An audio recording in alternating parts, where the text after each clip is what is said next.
Под конец Великой депрессии относительно молодое польское государство решило наконец-то избрать себе правителя.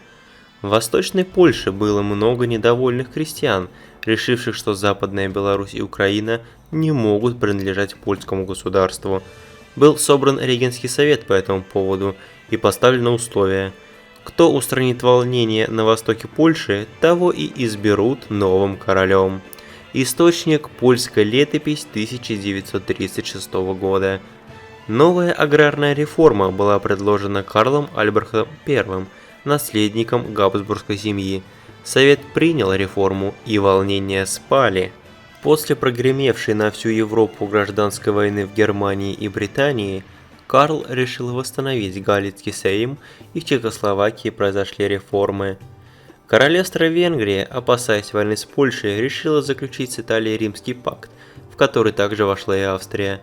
Карлу Габсбургу это не очень понравилось, и начали готовиться планы по скорейшему захвату Австро-Венгрии, чтобы и там семья Габсбургов восторжествовала. После отказа короновать Отто Габсбурга в Венгрии, Польша стала готовиться к войне. Безумный безумец Муссолини не хотел раньше времени ввязываться в военные действия, так как еще не восстановился после войны с Эфиопией, и поэтому покинул Римский пакт и вступил в союз с Англией. 21 апреля 1938 года была объявлена война Австрии и Венгрии. Особого сопротивления польская армия не получила, поэтому походным маршем прошла по противникам нового королевства. После победы на престол Австро-Венгрии был назначен наследник Габсбургской семьи Отто Габсбург. Литовское правительство поняло, что Польша готовит что-то неладное, и решило ударить на опережение. В этот момент рассматривался вопрос о расформировании чешской армии и интеграции ее в польскую.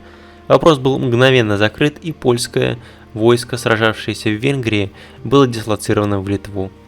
Каких-то выдающихся битв в Прибалтике не было, и по итогу военных действий у Литвы остался только Таурахский уезд, то бишь Мемель. После объявления войны Италией, Югославия вступила в альянс союзников, в котором находились бывшие британские доминионы и Франция. Начались ожесточенные бои по всей Центральной Европе, где ни одна из стран не хотела уступать другой. Смотря на все это, был создан Габсбургский альянс, который своей задачей ставил защиту всей Прибалтики и Восточной Европе вкупе с Балканами.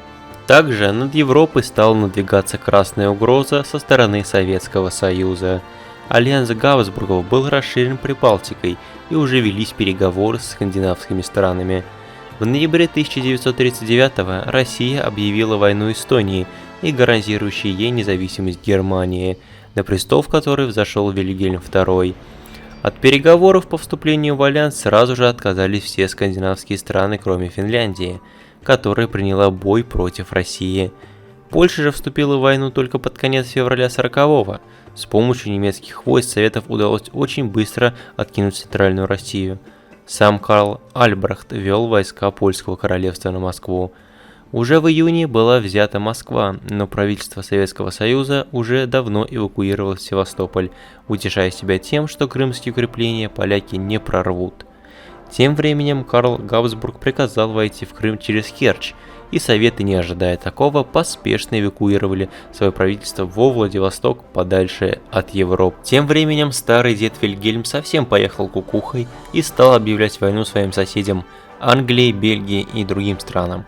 Чтобы не запятнать свое честное имя, Карл Габсбург выгнал германское государство из альянса. Далее все было как в тумане.